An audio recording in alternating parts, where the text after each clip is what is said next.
코로나19 재확산으로 하반기 반등을 노렸던 우리 경제에 다시 빨간불이 켜졌습니다.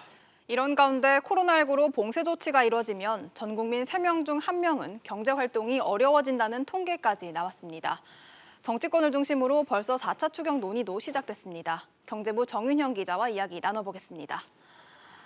정 기자, 우선 거리 두기가 다시 강화가 됐습니다. 다시 올해 초로 돌아간 건데 산업계 상황은 어떻습니까? 네, 우선 여행, 항공업계는 한계 상황입니다. 이 LCC 등 항공사는 여름 성수기로 이 국내선 운항으로 반짝 살아나나 했는데 이 정부가 사회적 거리 두기를 2단계로 격상하면서 국내 여행객 감소가 불가피하기 때문입니다. 여행업계도 회복 시기를 가늠할 수 없게 되면서 직원들의 줄사표가 이어지고 있는 것으로 전해집니다.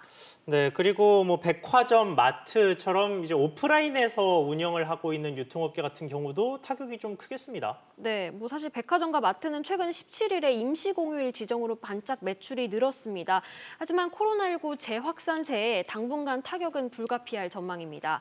실제 백화점 3사는 코로나19가 극심했던 1분기 매출이 작년 같은 기간보다 10에서 20% 줄어드는 어려움을 겪기도 했습니다. 제조업체들도 초긴장 상태인데요. 사내 확진자가 발생할 경우 공장이 올스톱되며 생산에 차질을 빚을 수 있기 때문에 방역 수준을 강화하고 있습니다. IT업계 본사는 사내 전파를 막기 위해서 속속 재택근무에 들어가거나 방역을 강화하고 있습니다.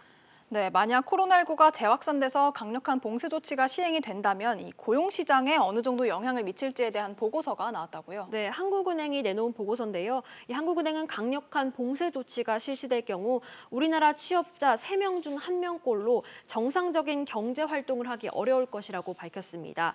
특히 당장 먹고 사는데 필수적이지 않은 숙박, 음식, 예술, 스포츠 등의 비필수 업종이면서 재택근무가 어려운 서비스업 등이 실업 위험에 크게 노출될 것으로 보이는데요. 전체 취업자의 35%를 차지합니다. 이 일자리들은 당장은 아닐지라도 장기적으로 영향을 받고 긴 시간이 지나도 회복이 어려울 수 있다는 게 한국은행의 분석입니다. 네, 그런데 사실 얼마 전까지만 해도 우리나라 경제를 둘러싸고 좀 낙관적인 분석이 많았습니다. 3분기부터는 V자 반등을 기대해 볼 수 있다. 해외 주요국과 비교해봐도 우리나라 경제가 선방 중이다. 이런 식의 분석이었는데 이제는 상황이 완전히 달라지게 됐어요. 지금 전망은 어떻게 나오고 있습니까? 네, 말씀하신 대로 이제 앞서 OECD가 각국의 경제 성장률을 2가지 시나리오로 발표한 바 있는데요. 이 코로나19를 잘 막았을 경우와 재확산됐을 경우를 나눠서 성장률을 전망했습니다.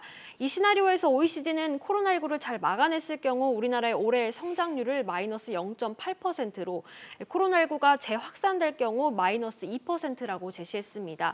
아무래도 코로나19가 확산되면 소비 부진으로 내수가 급격히 위축될 수 있기 때문입니다. 이 상황이 이렇게 되자 4차 추경 추진과 2차 재난지원금 지급 필요성이 다시 제기되고 있습니다. 국회는 조만간 4차 추경안 편성 여부에 대해서 논의에 들어갈 전망입니다. 네, 정 기자 잘 들었습니다.